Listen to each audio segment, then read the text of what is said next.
এই একা চলতে থাকা পেঙ্গুইনটাকে একটা ডকুমেন্টারিতে ফিচার করা হয়েছিল। সময়টা ছিল 2007।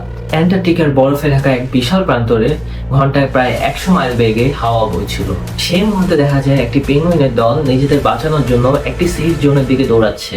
কিন্তু সেই সময়ে একটি অদ্ভুত দৃশ্য ওয়ান্ডার হেডজগের ক্যামেরায় ধরা পড়ে, যেটা কিনা আজ 2026-এ এসে হাজার হাজার মানুষের চিন্তা ভাবনাকে নাড়িয়ে দেয়। ওই পুরো দলের মধ্যে একটি পেঙ্গুইন ছিল যে না দৌড়ালো না ওর দলের সাথে থাকলো, বরং সে দাঁড়িয়ে ছিল প্রায় 70 কিলোমিটার দূরের বরফে ঢাকা পাহাড়গুলোর দিকে তাকিয়ে। আর তারপর সে সোজা ওই পাহাড়গুলোর দিকেই হাঁটা শুরু করলো। এতটাই দূরে চলে গেল যে একটা সময় পর ওই বরফে ঢাকা বিশাল মাঠে সে শুধু একটা কালো বিন্দু হয়ে গেল। কিন্তু প্রশ্নটা থেকেই যায়, কেন? অ্যান্ড এই প্রশ্নটাই ছিল পুরো ডকুমেন্টারির মূল বিষয়।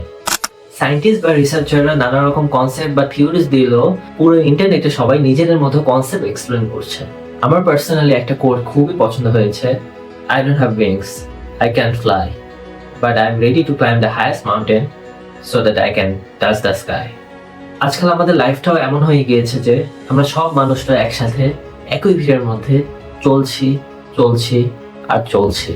আমাদের এই ভিড় থেকে আলাদা হয়ে নিজের মতো চলার সাহসটুকু নেই ওই পেঙ্গুইনটার মতো।